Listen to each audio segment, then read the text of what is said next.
Hey guys, welcome back to a new video. I'm Stephanie West. I'm a licensed counselor here in the state of Michigan, and I am owner and operator of In Progress Counseling.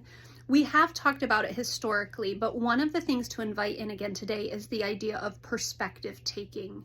And what that means is in any interaction, in any story, there's multiple perspectives at play. Now, culturally, we'll often say like it's your truth or it's my truth, and that's hogwash. Truth is truth, right? But experience and perspective are highly contingent on who I am, how I interpret things, maybe ages and stages, context. There's so many pieces that influence what my perspective is or what my experience was.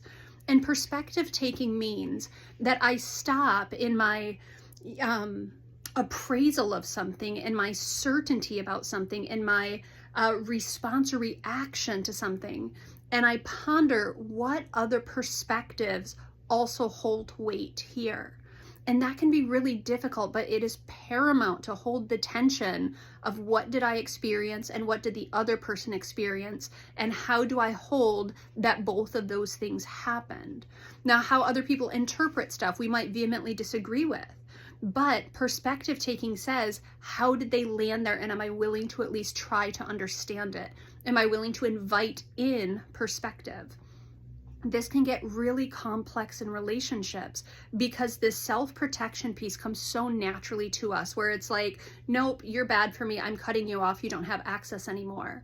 Or we just don't talk about things. Maybe some of our systems cultures is to not speak about the proverbial elephant in the room, and we just pretend it's not a thing.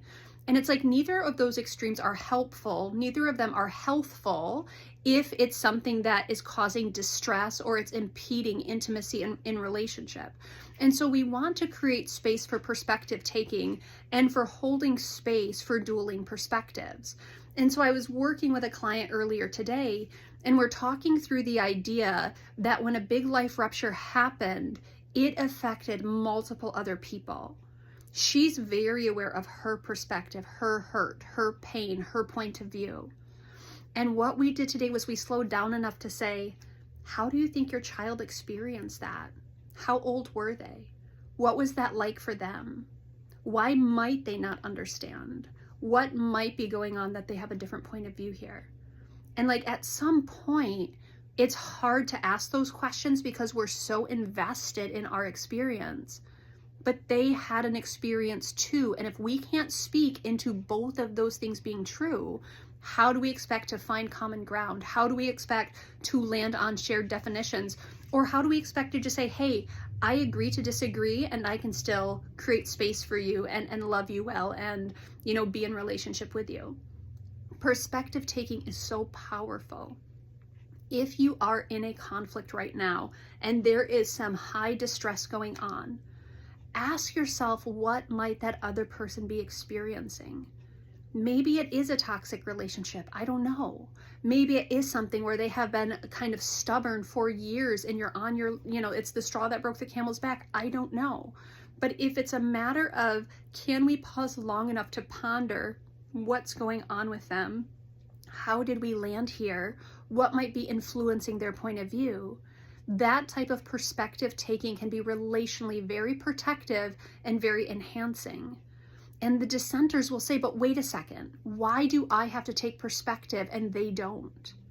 Well, if we were running the marathon of life, not the marathon, the Ironman, and I'm the swimmer and you're the runner, and person C over here is the swimmer, runner, the biker. There we go.